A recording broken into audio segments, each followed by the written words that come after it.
चलिए,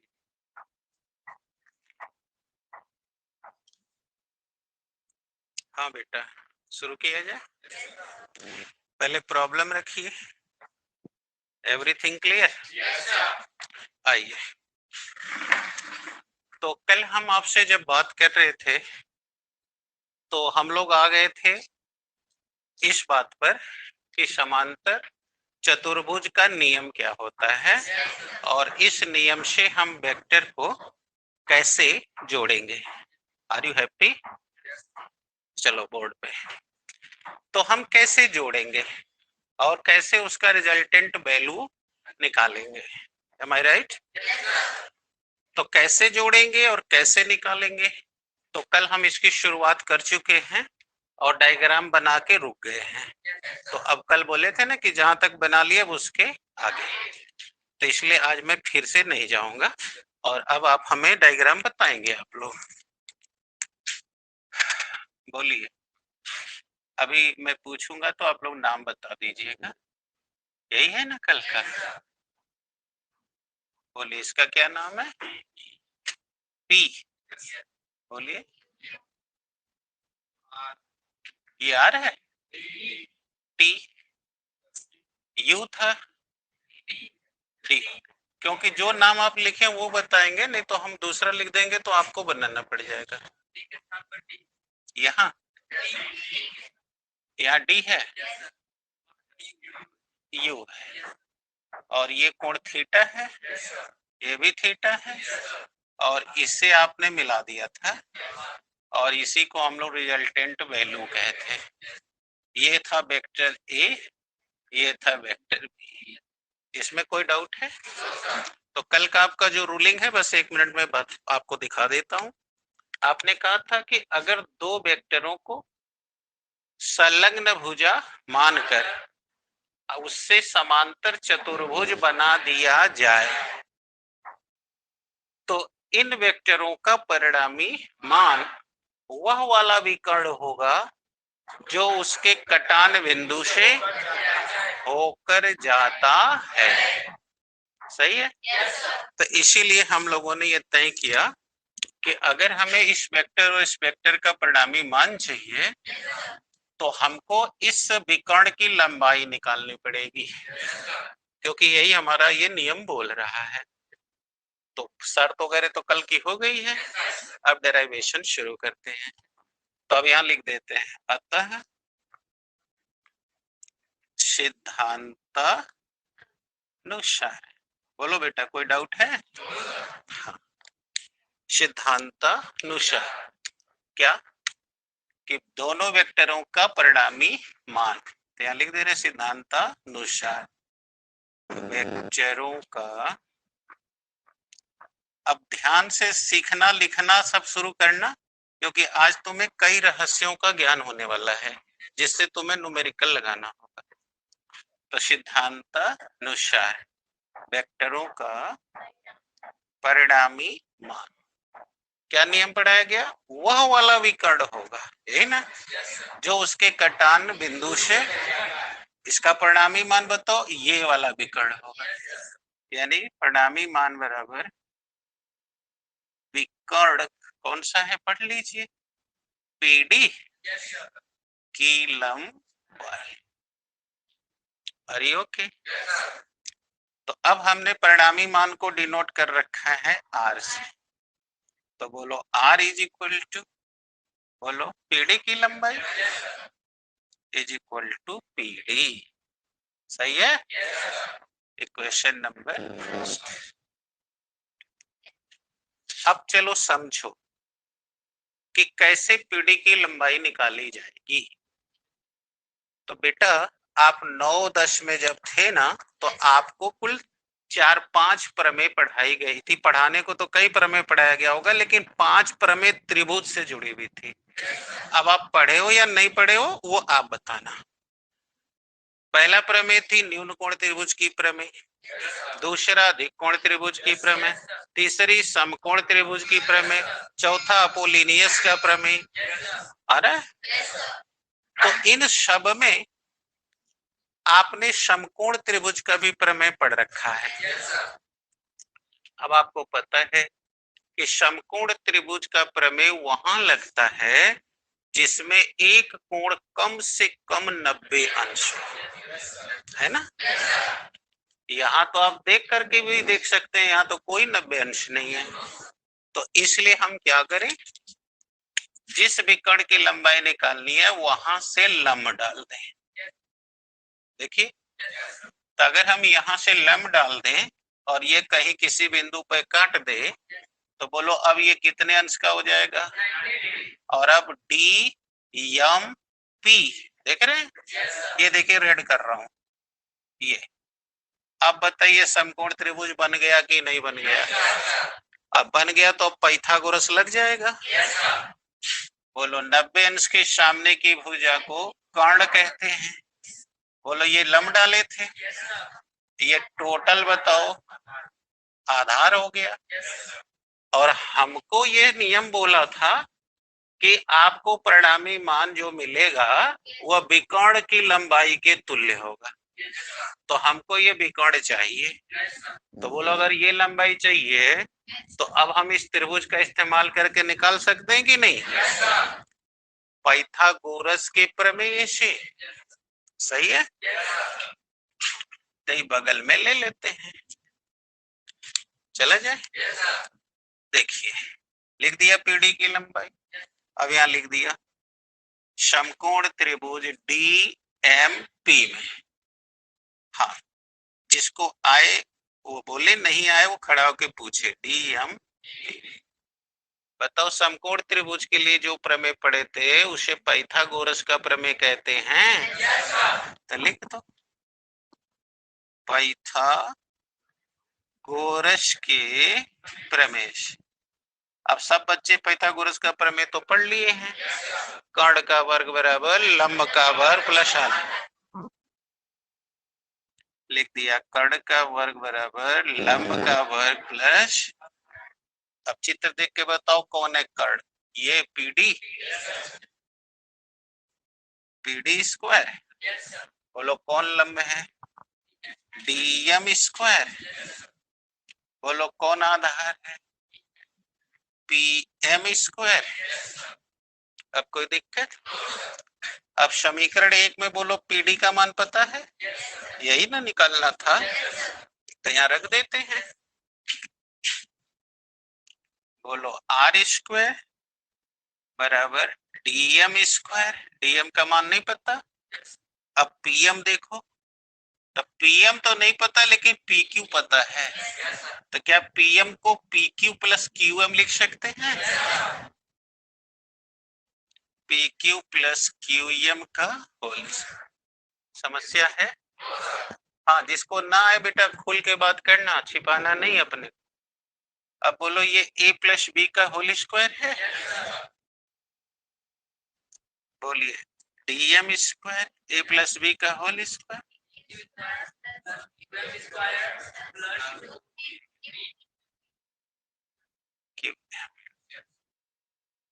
कोई प्रॉब्लम। अब बताइए जो जो पता हो रख लीजिए। देखिए पी क्यू का मान a है, तो डीएम स्क्वायर ए स्क्वायर, क्यूएम नहीं पता है, फिर 2a इंटू क्यूएम। कोई है बच्चा जिसको दिक्कत है। अब जो नहीं पता है उसको निकाल लो। आओ कैसे निकालेंगे, फिर बोर्ड में देखो। और आज मैं तुम्हें मंत्र दे रहा हूं, नवरात्र का समय है, और इस मंत्र को जाके 108 बार करोगे सिद्ध हो जाएगा। फिर इससे त्रिभुज संबंधी जवन रोग आएगा उसका इलाज हो जाएगा, फिर तुम भी बाबा बन जाओगे। ठीक है, अमन ये मंत्र लेकर एक अगरबत्ती जला के 108 बार जाप कर लेना है ना। हाँ, अगर प्रसादी नहीं हो रखोगे तब वो सिद्ध हो जाएगा। तो ले लेना मंत्र। आओ, जब 10 में थे तो ये मंत्र दिया गया था कि त्रिभुज में अगर कोई दो भुजा पता रहे तो तीसरी भुजा पैठ निकल जाएगी। और आज ये नवरात्र के विशेष आवर में एक विशेष ऑफर दे रहा हूं। अगर त्रिभुज की 3 भुजा में कोई एक भुजा पता हो और बाकी 2 भुजा, तो पाइथागोरस से नहीं निकलेगा। यानी ये पाइथागोरस बाबा से ये हल नहीं होगा। इसके लिए नवरात्र वाला ही अनुष्ठान करना होगा। इसके लिए एक दिन व्रत नहीं रखना है, भरपेट खा लेना है और ये बात याद रख लेना है मंत्र के रूप में कि अगर एक भुजा पता है, 2 भुजा निकालनी है तो त्रिकोणमिति शरणम गच्छामि। किसके घर जाना है? निशु के घर नहीं, त्रिकोणमिति के घर जाना है। और त्रिकोणमिति में आपने पढ़े होंगे 6 ठो function, sine, cos, tan, cot, sec, cosec. अब साइन में संबंध लंब कर्ण का है, तो लंब और कर्ण में प्रॉब्लम है तो साइन के पास चले जाइए, मारिय मंत्र ओम साइन नमः स्वाहा, मैटर हल। आधार कर्ण में है, कास के घर जाइए, मारिय अंतर मंत्र कास स्वाहा। हो गया समझ में? अब आप पकड़ लीजिए तो क्या मंत्र दिया गया? त्रिभुज में अगर एक भुजा पता है, 2 भुजा निकालनी है तो त्रिकोणमिति का नियम लगाना है। सही आ गया? कितने लोग को याद हो गया? गड़बड़ी नहीं ना होगी? अब जरा बोर्ड में देखिए, ये कौन वेक्टर है? ए। ये कौन था? तो जब आपने इसके समांतर इसको खींच दिया तो कल पढ़ा कि जो भुजाएं समांतर होंगी उनके बीच का अंतर समान हो। तो अगर ये समांतर इसके तो ये भी, तो ये भी हो जाएगा। कई दिक्कत हो गया। अब अगर ये बी हो गया तो हाई छोटका त्रिभुजवा के पकड़िए, देखिए ये भी समकोण है कि नहीं है? समकोण त्रिभुज DMQ है। बोलो 90 अंश के सामने की भुजा, और आपको लंब निकालना है तो देखिए एक भुजा पता है, 2 जानी के निकालना है। इनका नाम DM है, इनका नाम QM है। तो देखिए इनका नाम है आधार, इनका नाम है, अब पता क्या है? तो लंब बटे कर्ण कर दे तो आ जाएगा, और आधार बटे कर्ण कर दे तो भी आ जाएगा। तो लंब बटे कर्ण, बोलिए कौन होता है? तो साइन वाले बाबा को लाना है। तो बोलो लंब कौन हो गया? कर्ण बी है, ये देखो बी है, बराबर तो DM बराबर, अब निकल गया कि नहीं निकल गया? तो अब ये मंत्र रहेगा ना याद? और नवरात्र में दिए हैं, ध्यान रखना, भूले नहीं चाहिए। हाँ, एक भुजा पता हो, बाकी 2 निकालनी हो, त्रिकोणमिति शरणम गच्छामि। अब ये कर्ण पता है, लंब निकालनी है तो लंब बटे कर्ण निकाल दिया। अब देखो कर्ण का मान था B, लंब निकालना था, निकल गया। अब हेमंत देखो आधार निकालना है, कर्ण पता है, तो बोलो कौन वाला मंत्र? आधार बटे कर्ण बराबर, आधार बोलो, कर्ण बोलो बराबर, तो बोलो QM बराबर। अब तुम्हारा सब रोग दूर हो गया कि नहीं? अब इन दोनों को, इसको ठंडा पानी से लेके थोड़ा टहल लेते हैं, है ना? बोलिए DM, बोलो होल स्क्वायर, A स्क्वायर, बोलो B cos थीटा का plus 2AB cos theta. Problem खोलो खोलो, B square sine square theta,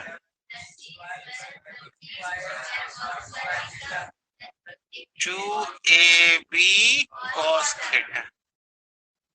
अब देखो इसमें बी स्क्वायर कॉमन हो जाएगा, तो पहले ए स्क्वायर को लिख लो। बोलो बी स्क्वायर कॉमन ले लिया, बच गया।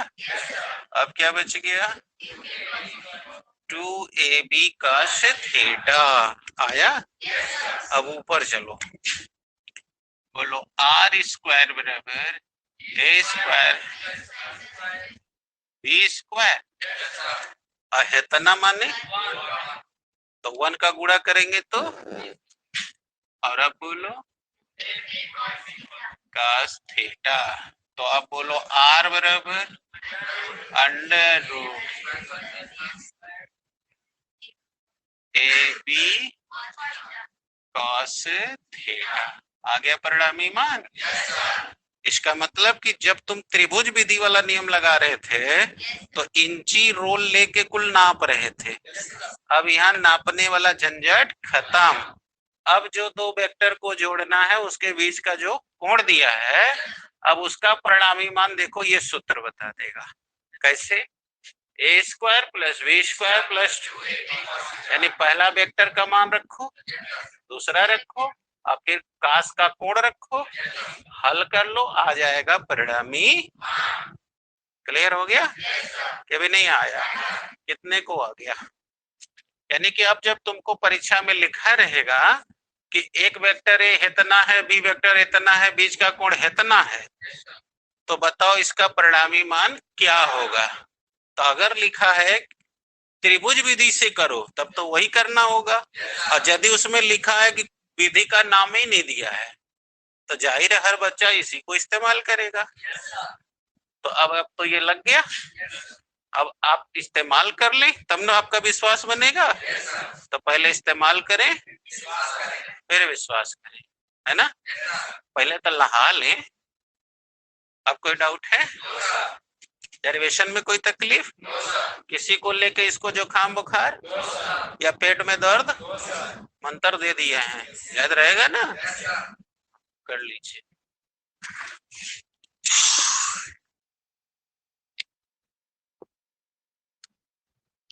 श्रद्धा, ये नियम में श्रद्धा है ना, तो कर लेंगी ना। चलिए बैठिए।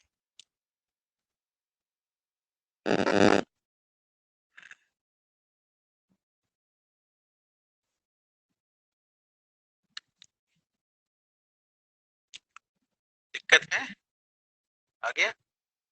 कर लीजिए।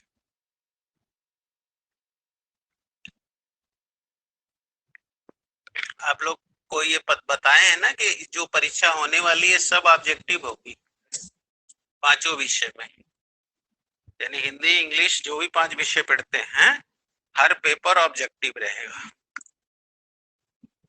यानी एक क्वेश्चन उसके 4 ऑप्शन, उसी में से कोई एक सही है। इसलिए जानते हैं ना कि ऑब्जेक्टिव सवाल तभी बच्चा कर पाएगा जब वो ध्यान से पढ़ा होगा। हाँ, जो एब्सेंट होके पढ़ा होगा उकरे बस का नहीं है, वो भले आंख मूंद के मार दे जय हनुमान जी, 4 में से कोनो सही हो जाए तो वो अलग मैटर है।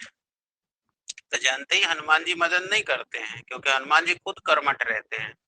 और आप लोग देखे होंगे कोई भी बाबा का फोटो देखिए, हनुमान जी का देखिए, तो कहीं भी आपको हनुमान जी का फोटो सुता बैठा नहीं मिलेगा, एकदम अलर्ट मोड में मिलेगा। नहीं, या तो उड़ रहे हैं पहाड़ लेके, या एकदम पलक, ये देखेंगे ऐसे तैयार बैठे रहते हैं। तो ये हनुमान जी एक बहुत तो बड़े मोटिवेटर हैं, समझ रहे हो कि नहीं। तो इसीलिए हनुमान जी की लोग पूजा करते हैं कि हम हनुमान जी से प्रेरणा लें, और जैसे वो अलर्ट मोड में रहते हैं तो हम भी अलर्ट रहें। आया मन? कोई तकलीफ है? बहुत जल्दी करिए, इतना टाइम आप लोग लगा रहे हैं, अब तो कहीं कितना लिख लिए होते आप लोग। दिखा रहा है ना वृद्धावस्था में? ठीक। हाँ, वृद्धावस्था में कुछ लोग को कम दिखाता है और आप लोग को दिख रहा है, ये बड़ी अच्छी बात है। अब कुछ लोग सोच रहे हैं सर जी वृद्धा तो हम लोग नहीं है, लेकिन अंग्रेजी में तो आपसे पूछा जाएगा हाउ ओल्ड आर यू, कितने साल पुराने हो। तो आप कहते हैं आई एम 15 years old, मैं 15 साल का बुढ़वा हूँ, है ना? तब समझ गए मैंने क्यों पूछा कि बुढ़े हैं। हाँ, जल्दी करिए जल्दी करिए, हंसिए बस थोड़े से जिससे चार्ज रहे, बत्तीसी न दिखे उतने में हंसते रहिए, मुंह से भी बोलते रहे। इसके बाद वहां ऊपर में लिखा गया है परिणामी मान r बराबर under root a square plus b square plus 2ab cos theta. इसका सूत्र हो जाए वो अब नीचे लिखेगा ना कि जहां r परिणामी मान है, a पहला वेक्टर है, b दूसरा वेक्टर है और थीटा उनके बीच का कोण है। जल्दी करें। ये जो मंत्र दिया गया वो हमेशा याद रखिएगा, खाली यही नहीं रहेगा, आज से ये मंत्र शुरू हो गया है और पूरे फिजिक्स केमिस्ट्री मैथ बायो में हर जगह ये लगेगा कि अगर कभी कोई त्रिभुज दिखे, एक भुजा पता रहे, एक कोण पता रहे, बाकी दो भुजा निकालनी हो, तो ये काम सिर्फ त्रिकोणमिति ही कर सकता है। That's okay. दो भुजा पता हो तीसरी निकालनी हो तो पहले ही से है ना, जेके तुम पाथते रहे हो, आगे भी पाथते रहना। लिखा ये पैथा माने पाथते रहो, ठीक है। हाँ।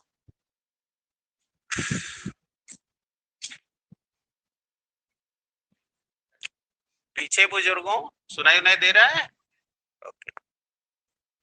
तो अभी बताओ बेटा, अब थोड़ा और सीरियस हो जाओ। अभी तुमने निकाला परिमाण, आप पढ़ रहे हो वेक्टर, तो बोलो वेक्टर में परिमाण के साथ साथ, तो जब त्रिभुज विधि पढ़ा रहे थे तो दिशा नाप रहे थे चाँदा लेके परिणामी मान का। अब सवाल यहाँ भी तो उठेगा ना कि इसकी दिशा कैसे नपाएगी, तो अब हम दिशा नापेंगे बिना चाँदा बिना लंगड़ा प्रकार के, तो ये तो और उत्सुकता की बात हो गई, ये कैसे नपाएगा। आइए सीखते हैं, चला जाए। तो अब अगली हेडिंग हो गई परिणामी मान की दिशा ज्ञात करना।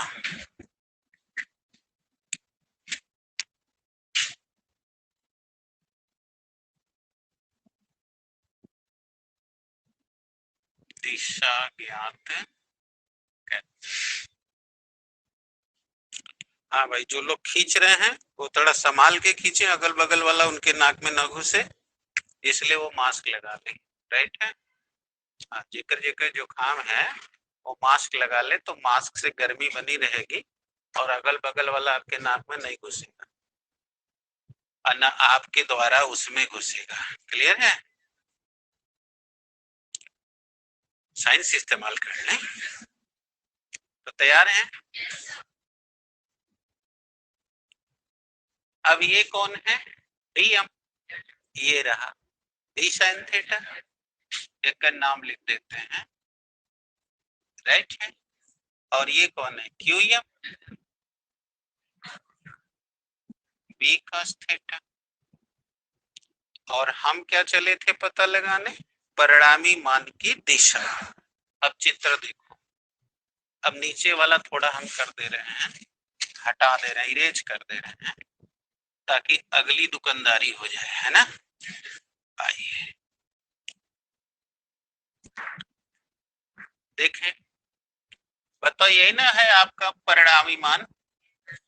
अब बोलो है ना कोणवा निकाला जाएगा, क्योंकि हमें यही पढ़ाया गया था कि दिशा सर निकालना है तो कोण निकालिए, कि भुला गया। तो परिणामी मान का ये कोण था, इसी को आप लोग चाँदा से नाप रहे थे। अब हम नहीं नापनेंगे, हम अब मैथमेटिक्स से निकालेंगे। तो मान लिया ये कोण कितना है? अल्फा है। तो अब ये अल्फा निकाल लो। तो पहले सीखो कि कोण बनता कैसे है, राइट है। हमारे पास एक बहुत ही बढ़िया एक्सपेरिमेंटर है और नाम है शशिकांत, ठीक है। अब हम इन्हीं से प्रयोग करवा देते हैं। बेटा आप यहाँ खड़े हो जाइए, यार मुंह करके, ये हर समान है। अब ये ऑब्जर्वर है, और इनकी ये आंख है।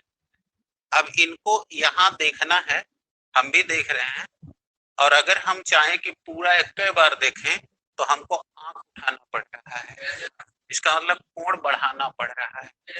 सही है ना? अब इनको हम पीछे ले जाते, जाइए उनके निरंजन के पास खड़ा होकर देखिए। अब यहाँ जितना देख रहे थे उतने उठाना पड़ रहा है कि कम? और पीछे जाइए, चले जाइए उनके पास। हाँ, अब हो गया ना? अब देखिए, ध्यान से सुनिएगा, इस एक्सपेरिमेंट से हमने सीखा क्या। ठीक है, आज जो हम सीखेंगे वो बात दिमाग में रख लीजिएगा, और जब रख लेंगे तो कभी फेल्योर नहीं होंगे अपने में। इसलिए हमने एक वैज्ञानिक बच्चे को लगाया है। आपका क्या नाम बेटा? खड़े होके बताइए, पीछे वाला। आदित्य। हाँ, आदित्य के पास मैंने भेजा था। अब पकड़िए, उनका नाम ध्यान से उतर गया है, इसीलिए पूछा। अब देखिए, ये हमको क्या क्या बताए थे उसको सुनिए। ये हमको जवाब दिए थे कि सर यहाँ हमको ज्यादा उठाना पड़ रहा है। कौन फोन कर दिया कब?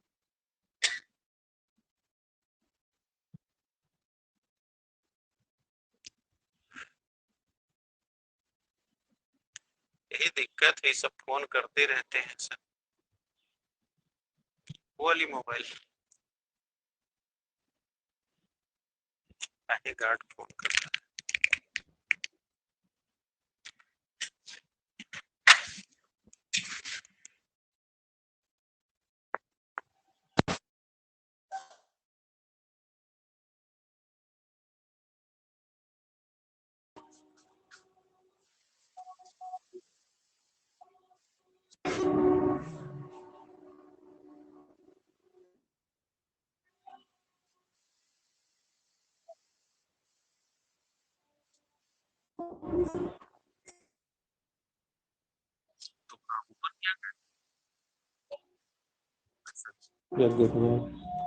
आप लोग यही रहना, आवाज ना आए, ठीक है? ठीक है बेटा,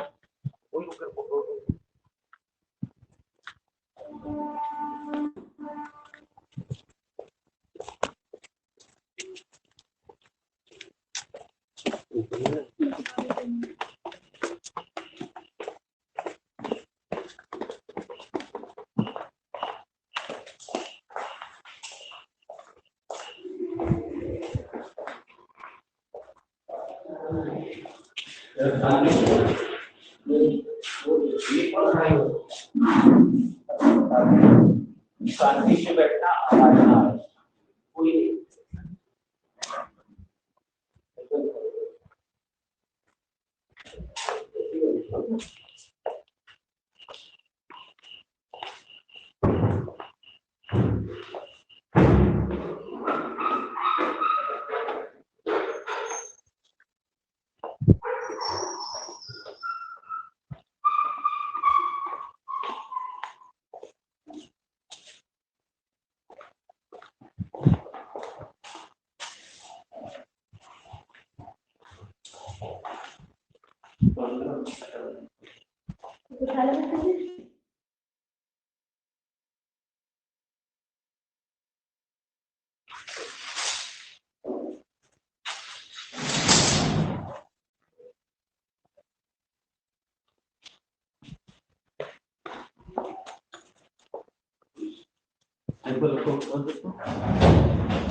पूरा भी लगा करूँगा।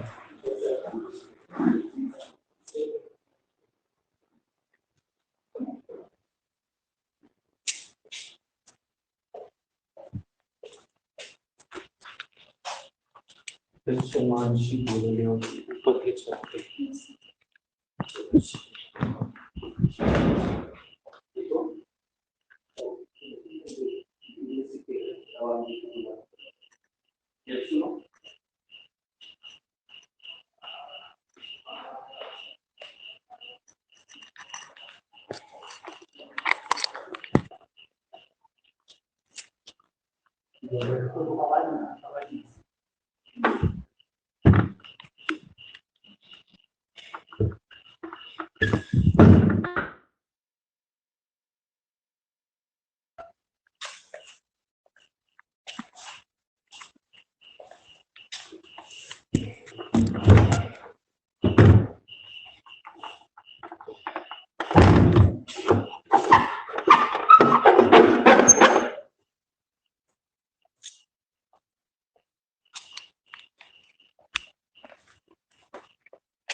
थोड़ा आप लोग शांत रहेंगे, थोड़ा हम नीचे, ठीक है ठीक है, इधर आवाज ना आए, एकदम शांत होकर बैठ, ध्यान रहे, ठीक है। मानसी शोर एकदम ना हो, एकदम शांत होकर बैठी, पढ़िए अपने मन में पढ़िए।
हेलो,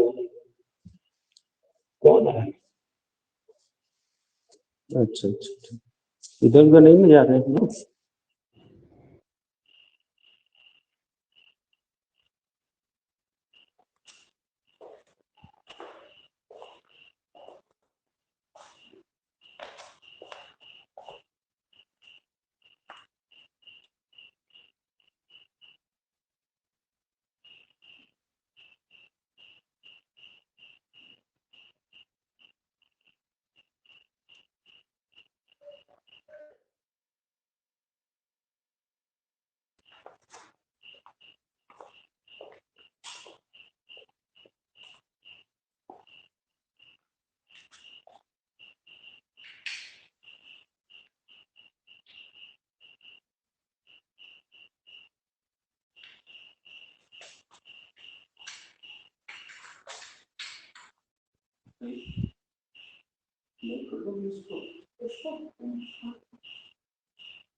चलिए है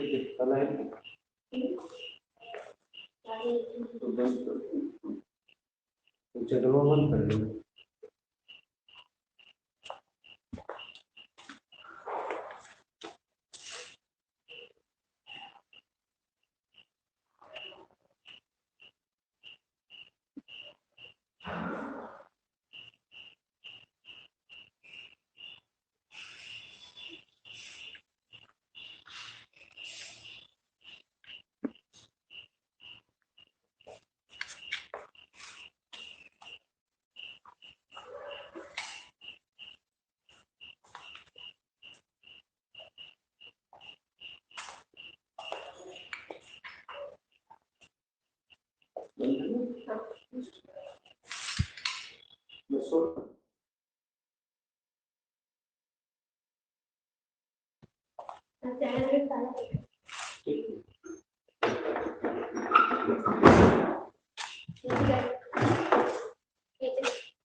मैं कम से कम 10 बार मैसेज दे चुका हूँ कि मोबाइल लेके नहीं आना।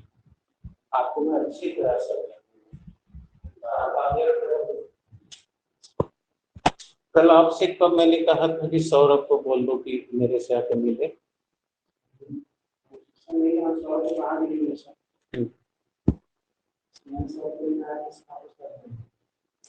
वो तो कह रहा था प्रिंस कहें कि सौरभ आप जाओ चल गया। तो आपकी भी काफी कंप्लेन है नहीं है, लेकिन इसकी सुनिए। और आपको मैंने ये मैसेज दिया है कि आप मोबाइल लेके आइए और क्लास में बैठ के मोबाइल खड़े आपका कुछ सुनिए। हाँ, ये बैठ के ये घर जा रहे हैं,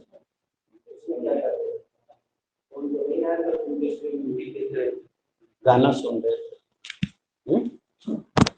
इतना बहाना बना रहे हो, अगर इतना पढ़ाई में लगा लेते तो बहुत काम हो जाता है ना। अब पेरेंट्स से लेके आना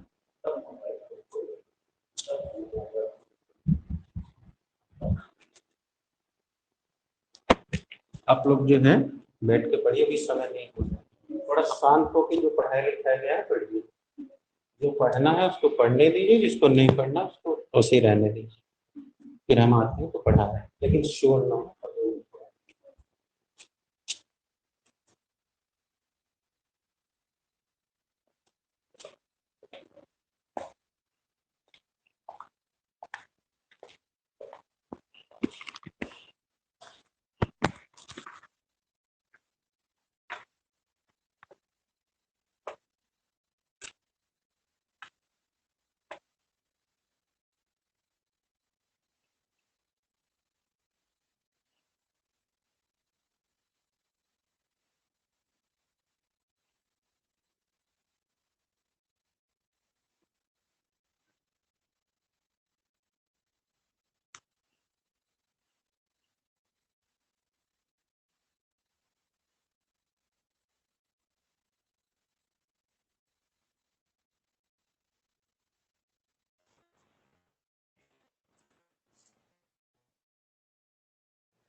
हेलो,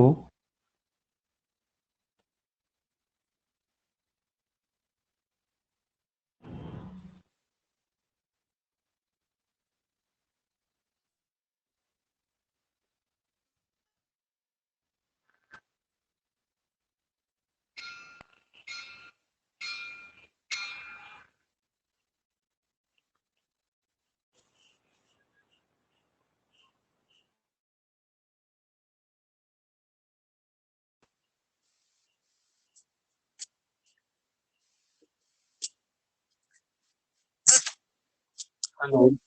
हाँ, ये कह रहे थे हितेश जी कि थोड़ा सा देख लीजिएगा कि हमारी ऑफिसिया में ताला लॉक है कि नहीं। और हाँ, गार्ड से पूछिएगा मत, खाली हमारे ऑफिसिया जाके देख लीजिए ताला लॉक है कि नहीं। अगर लॉक नहीं हो तो गढ़वा को धीरे से, मतलब वहाँ अधिकारी बैठे हुए हैं, तो थोड़ा सा धीरे से करिएगा कि तलवा बंद कर दे ताकि ऑफिसिया में कोनो न घुसे। ठीक है, फिर हमको बताइएगा।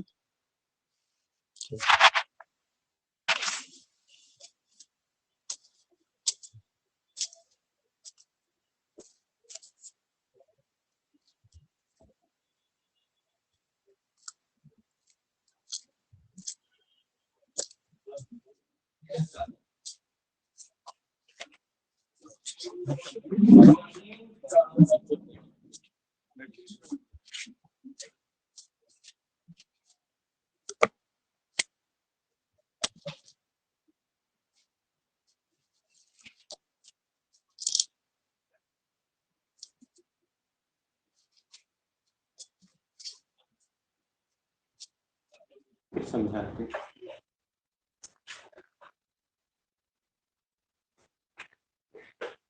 बिना बोले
अच्छा तनी गया।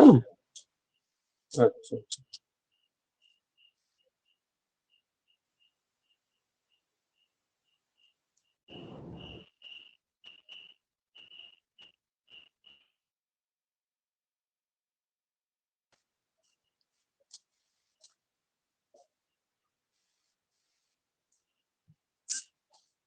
हेलो। हाँ गए हो। अच्छा अफिसिया में नहीं ना कोई था। उस समय 12 के नहीं ना कोई लड़के बाहर थे। ठीक है, आ रहे हैं।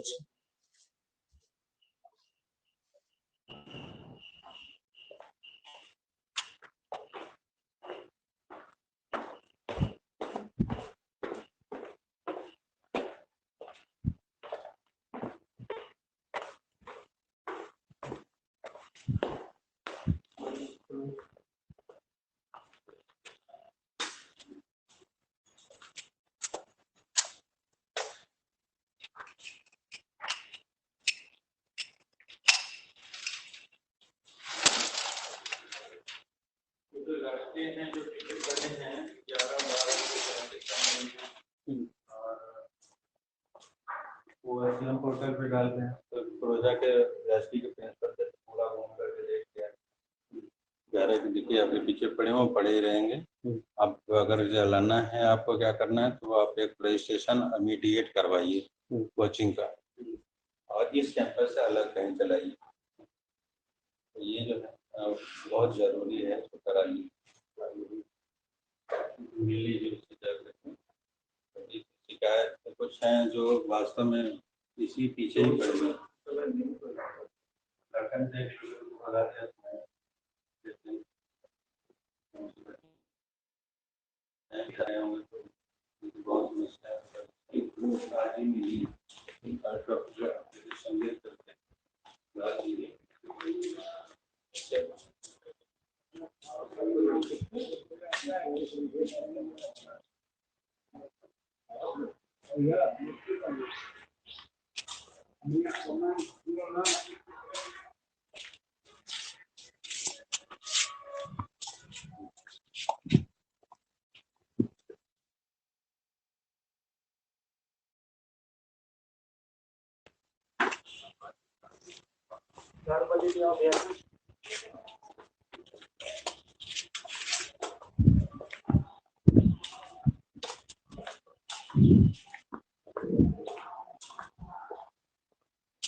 बहुत दुश्मन दूसरी